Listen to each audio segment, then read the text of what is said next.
Là, on est devant mon appartement, où il y avait une belle porte blindée, et ils l'ont défoncé. Une fois, ils ont cassé le mur, ils ont remis des verrous. Très récent. Donc c'est encore à nouveau?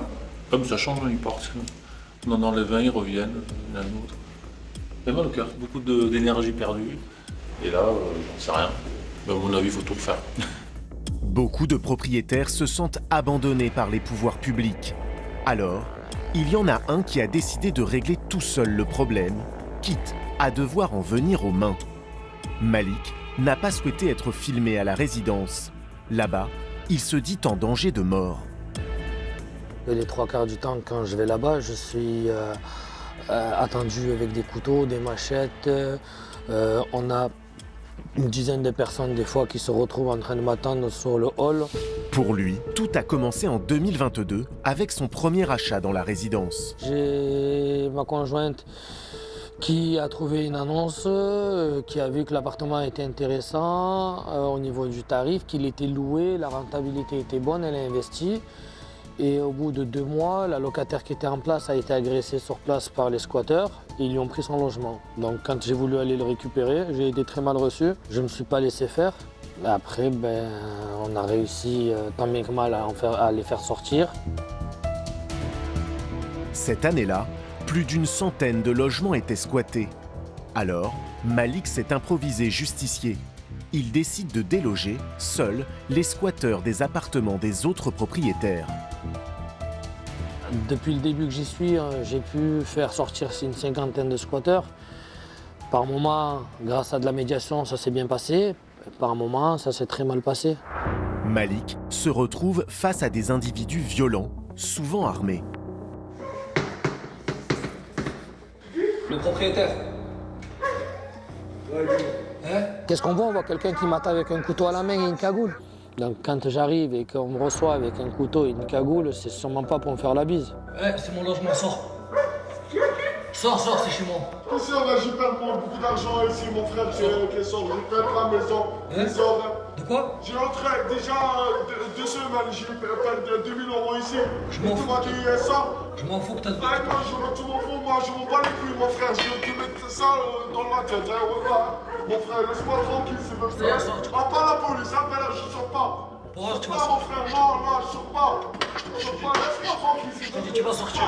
Sors. Je te montre la tête, hein, s'il vous plaît. Sors, tu fais Non, pas... je sors pas, je sors pas. Tu fais pas peur avec toi. Toi, t'es pas le propriétaire, je sors pas. Sors, on va discuter. Sors, pose ton couteau, on va discuter. Pose ton couteau. Là, on voit quelqu'un qui m'attend avec une machette. Ensuite, on voit quelqu'un qui, au moment où je pars, vient de l'extérieur me caillasser. Ça arrive derrière moi et je reçois des cailloux par des squatteurs. Selon lui, entre une justice trop lente et des charges lourdes à payer, il n'avait pas d'autre choix que de déloger lui-même ses squatteurs.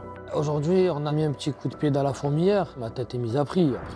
Après, malheureusement, j'ai été pris en otage par l'État et par les squatteurs. Si demain, un élu de la République se fait squatter, j'aimerais voir la situation, comment elle se passe. Bizarrement, il ne tiendrait pas 2 heures dedans.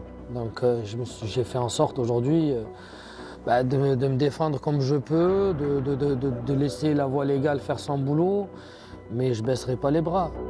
Aujourd'hui, Malik a décidé de laisser la justice suivre son cours. Mais les procédures judiciaires sont longues et coûteuses. Quand un appartement est squatté, c'est une catastrophe financière. Certains propriétaires sont aujourd'hui ruinés. Ils perçoivent plus de loyer, donc ils n'ont plus d'argent. Et au bout d'1 an, 1 an de loyer pas perçu, 1 an de charges que l'on doit, les gens ils baissent les bras, ils disent je sais plus. Je vais vendre, mais personne ne vend, puisque du coup, comme il y a eu une déclinaison de la copropriété, les biens ils ont baissé. Alors, ils coûtaient 50 000 € quand ils les ont achetés il y a 15 ans. Et maintenant, normalement, ça devrait coûter plus cher. Aujourd'hui, un bien au campus, ça vaut 15-20 000 €, quoi. Jean-Michel ne compte pas baisser les bras. À la moindre occasion, lui et les autres propriétaires font tout pour récupérer leurs biens et le rendre impénétrable. Ah ouais, c'est là qu'ils ont tout cassé. Chaud. Et justement, ce matin, un propriétaire a découvert que son studio a été vidé dans la nuit. C'est un appartement qui a été squatté parce qu'un locataire est parti. et il a été squatté, ça fait quelques mois. Et là, le squatteur, hier soir, sensiblement, il y a eu une descente de personnes, certainement qui voulaient récupérer l'appartement pour le resquatter, et ils ont viré les squatteurs qu'il y avait dedans, ils ont viré toutes les affaires. Maintenant, c'est une course contre la montre qui commence. Il ne faut surtout pas laisser la porte d'entrée dans cet état, car en quelques heures, le logement peut être squatté à nouveau. Bon, c'est une porte en bois, donc ça on va l'enlever. Ça on va l'enlever. Alors j'en ai pas d'autres, c'est pour ça qu'on va mettre la grosse serrure à la place en fait. C'est elle qui va servir de gâche et de fermeture 5 points. Vous êtes des propriétaires ou des spécialistes de portes blindées au final? Non, on est des propriétaires dégourdis, de plus en plus dégourdis. Et ouais, la spécialisation elle vient parce que d'expérience au campus quoi. C'est plein de blattes en plus, c'est dégueulasse. Le propriétaire ne peut que constater l'état déplorable de son appartement.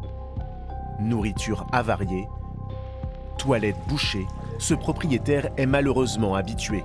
Son appartement est régulièrement squatté. Plus rien du tout ne vous étonne quoi. Non. Encore si le chauffe-eau il marche, ça sera déjà bien. Et là c'est le nettoyage, tout ça. Faut tout nettoyer. Faut tout faire nettoyer. Voilà, l'électricité marche, le compteur n'est pas brûlé, déjà, c'est bien. Commence une mission commando. Il faut sécuriser l'appartement le plus rapidement possible. Et en plus, j'ai même trouvé un propriétaire qui va nous filer la main encore. Tu vois. Une bonne petite serrure. Donc là, c'est rentré dans le sol, en bas. En haut, c'est bloqué, ici. Et ici, tu as les 4 points. Génial. Leur tactique est efficace, le nombre de squats ne cesse de diminuer. Il y en avait plus de 70, après on est passé à une cinquantaine, une quarantaine là. Et là maintenant on est à 39. Celui-là en moins et un autre en face, ça fait 37. Et justement, Jean-Michel doit aller voir l'un de ces 37 logements encore squattés. Un appartement au 2e étage. Pour voir les personnes qui sont dedans, pour leur dire que la propriétaire veut récupérer son appartement et que ça serait peut-être judicieux qu'ils déménagent avant qu'il y ait toute la procédure avec la descente de police, les expulsions et tout ça. Mais les squatteurs sont imprévisibles, la visite peut très vite déraper. J'appréhende ça peut mal tourner.